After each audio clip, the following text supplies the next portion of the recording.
ओम नमो भगवते वासुदेवाय। तो आज हम लोग श्रीमद् भागवतम के तृतीय स्कंद के 7वें अध्याय का 8वां और 9वां श्लोक लेते हैं। तो विदुर द्वारा प्रश्न जो किए जा रहे हैं, तो यहाँ पर सुखदेव गोस्वामी बता रहे हैं। श्री शुक उवाच स इत्थं चोदिता छत्रा तत् जिज्ञासु न मुनि प्रत्याह भगवच्चित्तः स्मन्युगतस्मयः। तो सुखदेव गोस्वामी ने कहा, परीक्षित महाराज को बता रहे हैं सुखदेव गोस्वामी, कह रहे हैं, सुखदेव गोस्वामी कह रहे हैं कि हे राजन, इस तरह से जब जो विदुर महाराज थे वो बहुत जिज्ञासु थे, इस तरह से जिज्ञासु विदुर ने विक्षुब्ध किए गए श्री मैत्रेय मुनि से बड़े आश्चर्यचकित भाव से, मतलब ऐसे क्वेश्चन कर रहे आश्चर्यचकित भाव से कि मतलब कल हम लोगों ने देखा था ना कि कह रहे कि भगवान जब निर्लिप्त हैं इस जगत से, इस भौतिक जगत से, भगवान पर माया का कोई प्रभाव नहीं, क्योंकि माया तो भगवान की शक्ति है, तो भगवान पे क्या प्रभाव पड़ेगा है। तो कह रहे हैं कि भगवान जब निर्लिप्त हैं, और यहाँ पर लिखा है कि और परमात्मा, फिर बता रहे कि परमात्मा माया से जुड़ा है, तो वो तो उनके कंट्रोल में है शक्ति भगवान के। तो वो मतलब इस तरीके से तर्क वितर्क ऐसे युक्त बात कर रहे हैं विदुर महाराज जी, पूछ रहे हैं क्वेश्चन कि तो फिर परमात्मा माया के प्रभाव में तो मतलब भगवान तो कभी भी नहीं आ सकते, कभी भी नहीं आते, फिर कैसे भौतिक जगत उनसे संबंधित, मतलब इस तरीके के क्वेश्चन कर रहे हैं। तो यहाँ पर सुखदेव गोस्वामी कह रहे हैं कि मैत्रेय मुनि सर्वप्रथम पहले जैसे उन्होंने पूछा क्वेश्चन, तो वैसे तो भाव उनका थोड़ा गंभीरात्मक हुआ, मतलब क्योंकि ऐसा तो है नहीं कि मैत्रेय ऋषि को कोई क्वेश्चन का आंसर नहीं पता है, ऐसा तो है नहीं है। क्यों? क्योंकि तो मैत्रेय भगवान जब इस धरा जगत से जा रहे थे तो मैत्रेय ऋषि को और उद्धव जी को पूरा ज्ञान दे के गए हैं, तो सारा ज्ञान तो था, ऐसा तो है नहीं कि उन्हें पता ना हो। लेकिन फिर है ना, जिसको क्वेश्चन पता होता है, जैसे कोई स्टूडेंट है तो वो टीचर से क्वेश्चन पूछता है, तो जो टीचर की भाव भंगिमा होती है कि एकदम से पहले तो मतलब उसको, टीचर को ये लगता है हम बता रहे हैं, इतना नहीं समझ इन्हें आ रहा है, फिर वो कहता है अच्छा ठीक है हम बताते हैं। तो वही भाव इधर जो है मैत्रेय ऋषि का, क्योंकि विदुर ने मैत्रेय ऋषि को अपना गुरु तो मान ही लिया। देखो, जो भी ज्ञान देता है वो गुरु ही होता है। तो इस तरीके से पहले तो वो थोड़े भाव उनका आश्चर्यचकित प्रतीत हुआ, किंतु उसके बाद उन्होंने बिना किसी हिचक के उन्हें उत्तर दिया, क्योंकि वे पूर्ण रूप इस भावना भावित थे, पूरी कृष्ण कॉन्शसनेस में थे। मैत्रेय ऋषि थे तो विदुर महाराज भी, लेकिन इसीलिए देखो, इससे क्या हमें समझा, जो भी हम भागवत में और भगवत गीता में हम पढ़ते हैं तो वो हमें बिना तर्क वितर्क के मान लेना चाहिए, क्योंकि भागवतम नॉन डिफरेंट कृष्णा, क्योंकि भागवतम के जो हम लोग 12 स्कंद पढ़ते हैं, 12 पार्ट, तो वो पूरे भगवान के शरीर से संबंधित होते हैं। तो प्रथम भगवान के पैर, ऐसे करके सेकंड भगवान के ऐसे ऊपर के अंग की तरफ सारे स्कंद चलते हैं। तो वही कह रहे हैं कि मैत्रेय मुनि तो पूरी तरह से इस भावना भावित थे, उन्हें सारे सब पता था भगवत ज्ञान के बारे में। तो विदुर जी क्वेश्चन कर रहे हैं, मैत्रेय ऋषि बराबर उनके आंसर्स दे रहे हैं। तो विदुर द्वारा जब पूछा गया कि ये विरोधी प्रश्न, हम लोग भी कभी कभी ना फंस जाते हैं कि भागवतम में ऐसे लिखा है फिर ऐसे लिखा है, हम लोग ऐसे करते हैं ना। तो ये परस्पर विरोधी प्रश्न हो रहे थे कि भगवान परमात्मा, वो परमात्मा तो वो तो निर्लिप्त हैं, फिर किस तरीके से जुड़े हुए हैं। इस तरीके से हम लोगों ने शायद चौथे पांचवें जब स्टार्टिंग में एक श्लोक में ऐसे ही पढ़ा था। तो कह रहे आश्चर्यचकित होने का कोई कारण नहीं था, इसलिए भक्त रूप में ऊपर से आश्चर्य व्यक्त करते हुए मानो वो ये भी जानते हो कि प्रश्नों का कैसे उत्तर दिया जाए। मैत्रेय ऋषि सब जानते थे। तो फिर तुरंत मूर्तिया स्थिर चित्त हो गए मैत्रेय ऋषि, और उचित रीत से विदुर को उत्तर देने लगे। यस्मिन् विज्ञाते सर्वमेवं विज्ञातम भवति। तो जो भी व्यक्ति भगवत भक्त होता है, जो भी व्यक्ति भगवान का भक्त होता है, वो कुछ हद तक श्री भगवान के विषय में जानता है। वो क्यों, भगवान का भक्त ही जानता है, और भगवान का जो भक्त नहीं होता है वो तो तर्क वितर्क। तो इस तरीके से कह रहे हैं कि जैसे किसी कोई आपको कभी भी आपने सुना होगा प्रवचन दे रहा होगा और गुरु शिष्य परंपरा प्रणाली से नहीं होगा, तो आप क्वेश्चन करेंगे तो वो उस क्वेश्चन को घुमा फिरा देगा और आपको थोड़ा भ्रमित कर देगा। तो वही कह रहे, लेकिन यहाँ ऐसे मैत्रेय ऋषि बिल्कुल नहीं थे। वो भगवत भक्त थे और भगवान का जो भी भक्त होता है उसके भगवत ज्ञान हो जाता है। क्योंकि हम लोगों ने पढ़ा ना, भगवान या तो कोई गुरु के रूप में भगवान आकर ज्ञान देते, नहीं तो चैत्य गुरु अंदर से ही हृदय ज्ञान प्रकाशित करते भगवान। तो भगवान के विषय में भगवान का भक्त जानता है, जो भगवत भक्ति उसे भगवत कृपा से हर बात को समझने में समर्थ बनाती है। जब हम भगवान की भक्ति करने लगते हैं तो हमें हर बात समझ में आने लगती है। जबकि भक्त ऊपर से अपने आप को अज्ञानी के रूप में व्यक्त कर सकता है कि नहीं हम कुछ नहीं जानते हैं, और नहीं, और उसे लगेगा भी कि वो नहीं जानता है, लेकिन भगवान की कृपा से उसको ज्ञान प्रदान भगवान करते हैं। किंतु वो प्रत्येक जटिल विषय का पूर्ण ज्ञान रखता है, तो उसको लगता है। तो वही कह रहे हैं कि इसमें सुखदेव गोस्वामी परीक्षित महाराज को भागवत सुना रहे हैं, तो वो कह रहे हैं कि भगवान, वो वही भगवान प्रसिद्ध जो माया शक्ति है। माया शक्ति कितनी प्रसिद्ध है हमारे भौतिक जगत में कि माया ही सबको घुमा रही है। देखो, हम लोगों का पूरा जीवन माया के चक्कर में, पूरे जीवन में हम लोग पता है माया के चक्कर में फंसे रहते हैं। जब लास्ट समय आता है तब हम कहते हैं अरे हमने तो पूरा जीवन ही इसी में व्यतीत कर दिया। और एक सोचने वाली भी बात है कि अपन है ना पूरा जीवन इंद्रिय तृप्ति में लगे रहते हैं, और किससे? अपनी इंद्रियों से ही भोग करते रहते हैं। जीभ कहती है अच्छा खाओ, कान कहते हैं, आंखें, मतलब हर चीज अलग अलग डिमांड करती है। तो इस तरीके से कह रहे हैं कि वो तर्क के विरुद्ध है वह माया शक्ति। तो ज्ञान और आनंद अनुभव करने में समर्थ होते हैं। तो जिसे देखो भगवान का भक्त होगा उसको ज्ञान भी होगा, उसी ज्ञान से उसको आनंद का अनुभव प्राप्त होता है। तो वो अनुभव, क्योंकि ज्ञान और आनंद का अनुभव वो प्राप्त करता है कि उस भगवान की भक्ति में कितना आनंद है, ये केवल अनुभव करने वाली बात है। हम कितना भी इंद्रिय भोग कर लें वो आनंद प्राप्त नहीं होता है जो भगवत भक्ति में आनंद होता है। और क्या होता है, भौतिक बंधन से व्यक्ति पूर्णतः मुक्त हो जाता है, क्योंकि शुद्ध जीव का भी आनंद रूपी अविद्या का बंधन हो जाता है। तो ये अविद्या रूपी, हम लोगों ने कहा नहीं कि अविद्या का जो आवरण होता है ये ढके रहता है। और इस तरीके से माया शक्ति भगवान की शक्ति है, क्योंकि भगवान की तो अचिंत शक्तियां हैं, कई शक्तियां हैं भगवान की। तभी तो कल हमने पढ़ा था अपन ने कि जीवात्मा पर, देश काल से जीवात्मा पर कोई प्रभाव नहीं पड़ता, लेकिन माया शक्ति का प्रभाव पड़ता है। अविद्या से जीव प्रभावित हो जाता है, जबकि परमात्मा हृदय में है तो भी अविद्या से प्रभावित होता है।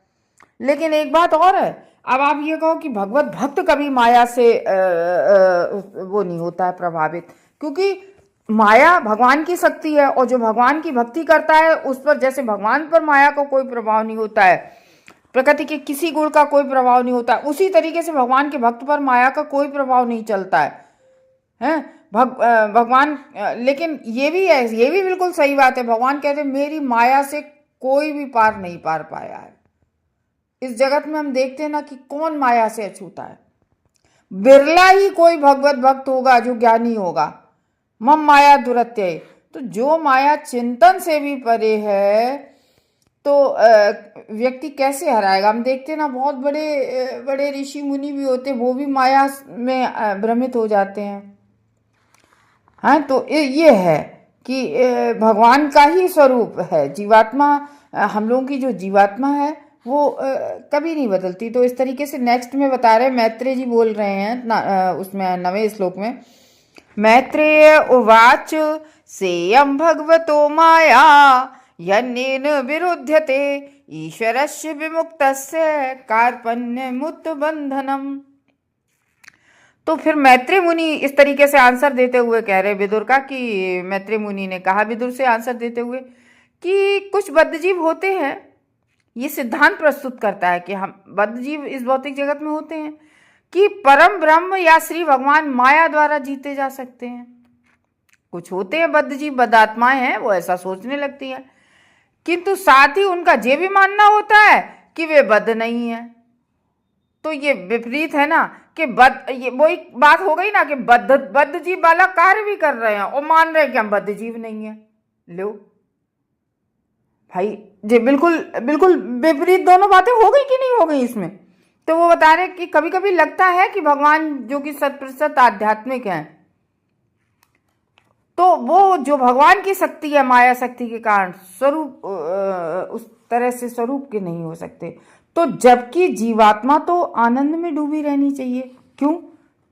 क्योंकि जीवात्मा तो भगवान का अंश है, उसको आनंद में डूबी रहनी चाहिए। क्यों? जीव तो आनंद में है। कल हमने लोगों ने देखा था कि आत्मा पर देश काल का कोई प्रभाव नहीं होता है, लेकिन माया का प्रभाव हो जाता है। फिर भी हम अपनी इंद्रिय लालसा द्वारा भीख की मांग करते हैं।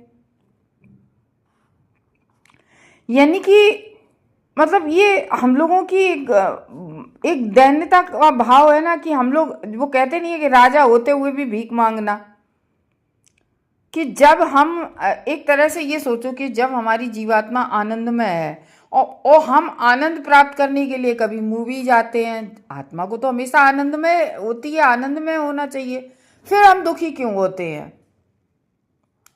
फिर हम क्यों कहते हैं कि अरे मूड खराब है तो एक मूवी देख के आते हैं? तो मतलब इस तरीके का क्यों होता है? तो इसी तरीके से इसको, भगवान को हम तर्क के द्वारा नहीं जान सकते, ना भगवान की शक्ति को तर्क के द्वारा जान सकते हैं।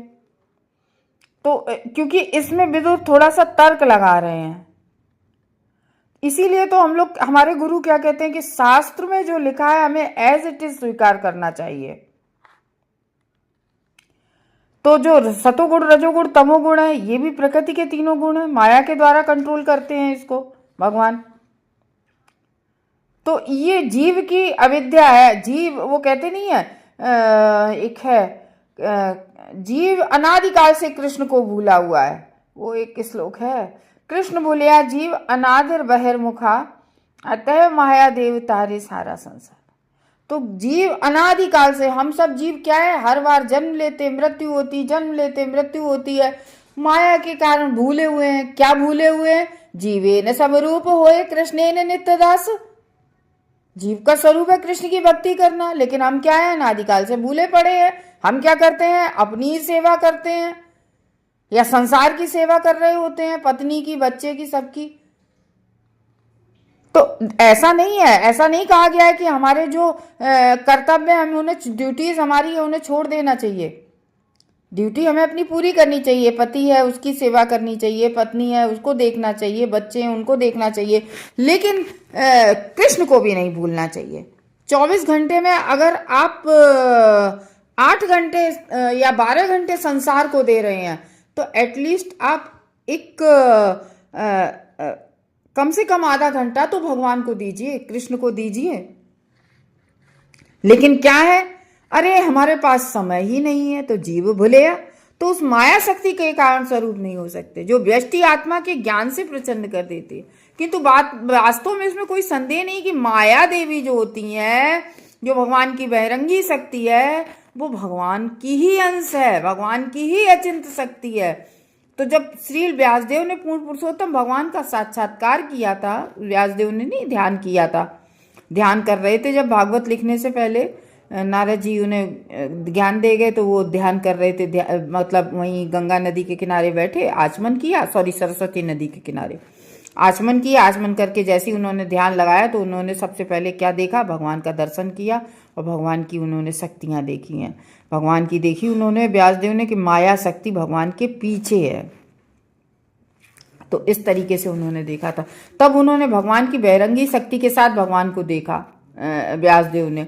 और व्यासदेव ने ये भी देखा कि ये हम लोग पढ़ चुके हैं फर्स्ट कैंटो के 7वें अध्याय में, हैं, अश्वत्थामा वाले अध्याय में। तो जो व्यष्टि जीवों के शुद्ध ज्ञान की आवृत करती है, तो वो क्या करती है? माया जो जीव होते हैं उनके ज्ञान को आवृत ढक लेती है। तो बहिरंगी शक्ति इस तरह से क्यों कर्म करती है? ऐसा क्यों करती है बहिरंगी शक्ति? क्यों ढक देती है अज्ञान से? इस पर विचार किया जा सकता है कि भैया क्यों ढक देती है माया शक्ति? जब जीव के अंदर परमात्मा है, जीवात्मा परमात्मा का अंश है, फिर क्यों हमारे ज्ञान को ढक देती है? तो श्री विश्वनाथ चक्रवर्ती ठाकुर और जीव गोस्वामी, ये जो भागवतम के महान भाष्यकार है, टीका करने का विश्लेषण करते हैं, इन लोगों ने कहा है यद्यपि भौतिक माया शक्ति आध्यात्मिक शक्ति से भिन्न होती है, तो भगवान की अनेक शक्तियों में से एक ये भी है। तो इस तरह से प्रकृति के जो भौतिक गुण है, तीनों गुण, तो ये निश्चय ही भगवान की ही गुण है, शक्ति तथा शक्तिमान। यानी कि शक्ति तथा शक्तिमान कैसे? शक्ति शक्तिमान से पृथक तो होती नहीं है। जैसे आप ये समझ लो कि सूर्य है, तो सूर्य अगर होता है तो अंधकार रुक सकता है, क्योंकि नहीं रह सकता है अंधकार। जबकि सूर्य जमीन पर नहीं आते, लेकिन उनकी किरणें आती हैं, तो हम क्या कहते हैं? सूर्य आ गए। तो इसी तरीके से भगवान और भगवान की शक्ति, तो शक्ति तथा शक्तिमान भगवान पृथक नहीं होती है। यद्यपि ऐसी शक्ति श्री भगवान के साथ एकाकार रहती है, किंतु वे इससे कभी भी वशीभूत नहीं होते। लेकिन भगवान अपनी शक्तियों के वशीभूत नहीं होते हैं। भगवान के कंट्रोल में होती हैं सारी शक्तियाँ, लेकिन वही शक्तियाँ भगवान को वशीभूत नहीं कर सकती। यद्यपि सारे जीव श्री भगवान के विभिन्नांश हैं, हम सब जीव, किंतु वे भौतिक शक्ति द्वारा पराजित हो जाते हैं। हम सब लोग कहते हैं, तभी तो कहा था कि जब जीव भगवान का अंश है, फिर क्यों भौतिक आवरण से, अविद्या के आवरण से ढक जाता है? क्यों दुखी रहता है इस जगत में? भगवान के पुत्र हैं हम सब, फिर क्यों दुखी रहते? तो भगवान का जो अचिंत योगम ऐश्वर्य है, भगवत गीता का जब आप नवा अध्याय पढ़ते हैं तो उसके 5वें श्लोक में हुआ है, उसे कूप मंडूक दार्शनिक द्वारा ठीक से नहीं समझा जा सकता है। तो वे इस सिद्धांत के समर्थन में है कि नारायण स्वयं श्री भगवान दरिद्र नारायण बनते हैं। कुछ लोग कहते नहीं कि निर्विशेषवादी कि भगवान दरिद्र नारायण, तो ये प्रस्ताव रखते हैं कि भौतिक शक्ति परमेश्वर को पराजित करती है। बिल्कुल उल्टे होते हैं। किंतु श्रील जीव गोस्वामी और विश्वनाथ चक्रवर्ती ठाकुर इसके विवरण में बहुत सुंदर एक एग्जाम्पल प्रस्तुत करते हैं। वे कहते हैं सूर्य सर्वथा प्रकाश देता है, किंतु बादल, अंधेरा तथा हिमपात से ये सभी सूर्य के ही अंश हैं। जैसे देखो, ऐसा सोचो, बरसात होती है, सूर्य भाप बना के, वो पानी को भाप बना के ऊपर खींचता है, फिर वहाँ पर जाके बर्फ़ भी जम जाती है, हिमपात होता है इस तरीके से। तो मतलब कार्य सारा, अगर आप सोचने बैठे, सारा सूर्य का ही कार्य है। और जैसे कुछ प्लेस में धूप नहीं निकलती है तो वहाँ भी बर्फ़ जमी रहती है। तो मतलब ये है शक्ति तथा शक्तिमान। सूर्य के बिना बादलों का अंधकार से, आकाश से आच्छादित होने की कोई संभावना नहीं रहती है, और ना ही पृथ्वी पर हिमपात हो सकता है अगर सूर्य ना हो तो। यद्यपि सूर्य द्वारा जीवन का पालन होता है, सूर्य नहीं कुछ दिन निकले तो हाहाकार मच जाती है बिना सूर्य के, किंतु सूर्य द्वारा उत्पन्न होने वाले अंधकार तथा हिमपात से जीवन विचलित भी होता है। इस तरीके से बता रहे हैं, सूर्य स्वयं कभी भी अंधकार के बादल को हिमपात, अब ये है कि ऐसा हो सकता है कि सूर्य निकल आए और सूर्य अंधकार को छू ले, हैं? क्यों? अंधकार टिक ही नहीं सकता, तो सूर्य कैसे छू लेगा अंधकार को? तो सूर्य ऐसे उपद्रवों से बहुत दूर रहता है। जो अल्पज्ञानी है केवल वे ही कहते हैं कि सूर्य बादल से या अंधकार से ढक जाता है। इस तरह से परम ब्रह्म श्री भगवान सदैव भौतिक शक्ति के प्रभाव से अप्रभावित रहते हैं। भगवान की कोई शक्ति प्रभाव नहीं डाल सकती है। तो इस तरीके से कह रहे हैं, परास शक्ति दैव सूर्यते, अतः माया द्वारा परम ब्रह्म के पराजित होने पर बल देने का कोई भी कारण नहीं है। बादल, अंधकार, हिमपात सूर्य की किरणों के एक नगण्य अंश को ही तो ढक सकते हैं, सूर्य को तो पूरा ढक नहीं सकते। इसी तरह से प्रकृति के जो 3 गुण हैं वो किरणों के सदृश जीवों पर प्रतिक्रिया कर सकते हैं। और ये जीव का दुर्भाग्य है, जो हम सब लोग क्या है, बद्ध जीव हैं, इसीलिए तो माया के तीनों गुण प्रभावित कर देते हैं हम लोगों को, जो अकारण नहीं है। भौतिक शक्ति उनकी शुद्ध चेतना तथा नित्य आनंद पर प्रभाव डालती है, और जिसकी शुद्ध चेतना होती है उस पर कोई प्रभाव नहीं पड़ता है, क्योंकि जीवात्मा तो नित्य आनंद है, उससे भरी रहती है। अविद्या कर्म संज्ञा के कारण होती है। तो वह शक्ति जो सूक्ष्म जीवों पर प्रभाव डालती है, जो अपनी अल्प स्वतंत्रता का दुरुपयोग करती है। विष्णु पुराण ले लो, श्रीमद् भगवत गीता ले लो, और अन्य वैदिक ग्रंथों को ले लो आप, तो उनके अनुसार यही है कि सारे जीव श्री भगवान की तटस्थता शक्ति द्वारा उत्पन्न होते हैं। इस तरह से वे सभी सदैव श्री भगवान की शक्ति होते हैं, शक्तिमान नहीं होते हैं।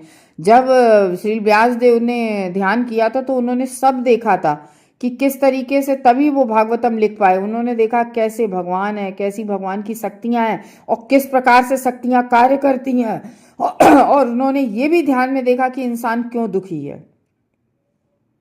सब देखा था व्यास देव ने ध्यान में, तो तब वो लिख पाए थे। तभी उन्होंने सब देख लिया था। कलावश में निबगे जरा, उन्होंने ऐसे ऐसे श्लोक लिखे। जैसा कि ऊपर बताया जा चुका है, यह भी सूर्य तथा उनकी किरणों में कोई गुणात्मक अंतर नहीं होता है, किंतु कभी कभी सूर्य की किरणें सूर्य है और यहाँ पर अपने जमीन पर किरणें पड़ती हैं तो बराबर उसमें आती है कि नहीं आती है। कभी कभी सूर्य की किरणें सूर्य की अन्य शक्ति, जिसका नाम बादल या हिमपात होता है, द्वारा पराजित हो जाती है। इस तरह से यद्यपि जीव गुणात्मक रूप से भगवान की पराशक्ति के साथ एक है, हम सब लोग, यानी कि हम जीव अंश हैं। एक गुणात्मक उनका, जैसे ऐसे समझ लो अग्नि जलती है तो अग्नि से जब चिंगारियां अलग हो जाती हैं तो वो चिंगारी जब होती अलग होती, वो होती यद्यपि अग्नि है, लेकिन वो जब दूर छिटक के गिर जाती है तो वो भस्म हो जाती है। तो इस तरीके से सूर्य से हम जीव, इसी तरीके से हम जीव भगवान से अलग होके हम लोग बिल्कुल चिंगारी की तरह से हैं, जैसे अग्नि की चिंगारी होती है। तो इस तरीके से इसमें कह रहे हैं कि वैदिक स्त्रोतों में कहा गया कि सारे जीव अग्नि की स्फुलिंगों जैसे हैं। अग्नि की स्फुलिंग भी अग्नि होती है, किंतु स्फुलिंग यानी कि वही चिंगारी, स्फुलिंगों की ज्वलन शक्ति मूल अग्नि से भिन्न होती है। जब स्फुलिंग मूल अग्नि के संपर्क तोड़कर बाहर अलग उड़ जाते हैं तब वे अग्नि विहीन हो जाते हैं। जैसे चिंगारी अलग फूट के गिरती है तो वो आग से विहीन हो जाती है, फिर वो उसमें कोई आग नहीं रहती है, और जब तक साथ में रहती है तब तक आग रहती है।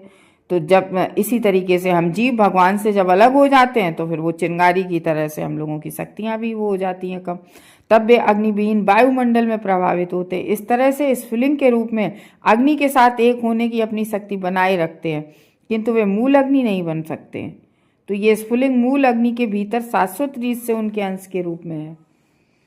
तो श्रीमद् भागवतम में भी कहा गया है, दुराबोध इव तवायाम विहारी योगो यत् सर्णो शरीरा इदम वोचिता स्मतवाया आत्मना विक्रम्यमायण सगुणम गुणः सृजति पासी हरसी। इस तरह से देवताओं ने श्री भगवान से प्रार्थना की कि यद्यपि उनके कार्यकलापों को समझ पाना भगवान की बहुत कठिन है, किंतु जो लोग भगवान की दिव्य प्रेममयी सेवा से निष्ठापूर्वक लगे रहते हैं वे भगवान को कुछ कुछ समझ सकते हैं। तो देवताओं ने भी इस बात को स्वीकार किया है कि यद्यपि भगवान भौतिक प्रभाव या सृष्टि से पृथक हैं तो भी वे देवताओं के माध्यम से पूर्ण दृश्य जगत का सृजन, पालन और संहार करते हैं। तो भगवान इस जगत से लिप्त नहीं है, निर्लिप्त है, लेकिन देवताओं को उन्होंने कार्य सौंप रखे। जैसे उन्हें अग्निदेव को अलग कार्य सौंपा है, इंद्र को अलग बारिश करने का सौंपा, मतलब जैसे हम लोगों ने विराट स्वरूप का सब पढ़ा था, इस तरीके से भौतिक जगत को चलाने के लिए भगवान ने अलग अलग देवताओं को, जैसे एक प्राइम मिनिस्टर है ना, अपने अलग अलग मंत्रियों को अलग अलग पोस्ट पे वो करता है कि तुम ये करोगे तुम, इसी तरीके से भगवान भी इन सबको ब्रह्मा जी से कहते हैं और तुम्हें ये करना है, इंद्र देवता से अलग कहते हैं। तो इस तरीके से सबको भगवान ने अलग अलग कार्य सौंपे हैं। इस तरीके से इस भौतिक जगत का पालन और निर्वहन सब कुछ हो रहा है। हरे कृष्णा।